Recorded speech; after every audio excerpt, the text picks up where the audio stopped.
சொல்கிறேன். என்னோட ஃப்ரெண்ட்ஸுங்க இவங்கெல்லாம் இதான் மேலே வீட்டில் இருக்கா பிரியா ஏதோ ஒருத்தர் போயிட்டா. ஏமா இங்கே வாமா கொஞ்சம் முன்னாடி எனக்கு இந்த வீடியோக்கு சம்மந்தம் இல்லைங்க.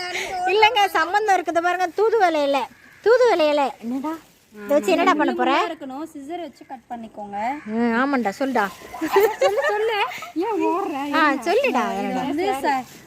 இது வந்து தூதுவளை வந்து இது முள்ளா இருக்கும். சிசர் வச்சு கட் பண்ணி இதை யூஸ் பண்ணிக்கோங்க. சளியெல்லாம் இருந்துச்சுன்னா நம்ம உடம்புக்கு நல்லது. எல்லாருமே சளிக்கு நல்லது சொல்லுவாங்க, எல்லாம் உடம்புக்கு நல்லதுன்னு நினைக்கணும். அப்படி சொல்லக்கூடாது. இன்னொரு பேர் கூட இருக்கு. என்ன பேருடா சொல்லுங்க? என்ன பேருடா? தூதுவளைக்கு நம்ம என்ன பண்ண வச்சோம்? என்ன வலி? தூதுவளையே ஒரு தமிழ் பேர். இதுக்கு ஒரு பேர் ஞானப்பச்சிலை. அதான் அறிவு சார்ந்தது. ஞானப்பச்சிலை. ஞானம்னா அறிவு. அதுதான் எங்க ஃப்ரெண்டு சொல்றாங்க. அவங்கள ஃபோக்கஸ் பண்ணுங்க கொஞ்சம்.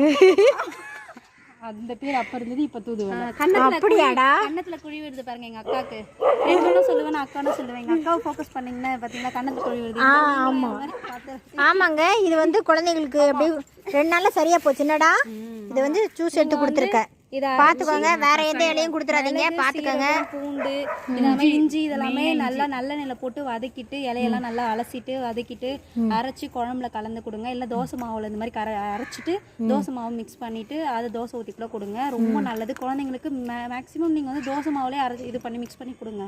குழம்பா இது பண்றதை விட அதை லைக் பண்ணி சாப்பிடுவாங்க. ஓகேவா? பாய். இன்னைக்கான டிப்ஸ் முடிஞ்சது.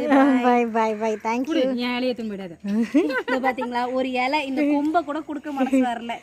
இதெல்லாம் நான் என்ன பண்ணேன்? ஓன் செடி வச்சிருக்காங்க. நான் பாரோ இல்லைங்க, நானே ரெண்டுக்கு இருக்கேங்க. அது எப்படிங்க எனக்கு ஓன் செடியா பாக்குறாங்க? இதெல்லாம் ரொம்ப தப்பான.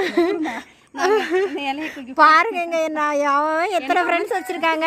நான் ஒரு 2 ஃப்ரெண்ட்ஸ் வச்சுக்கிட்டு நான் சமாளிக்க முடியாம இருக்கேங்க.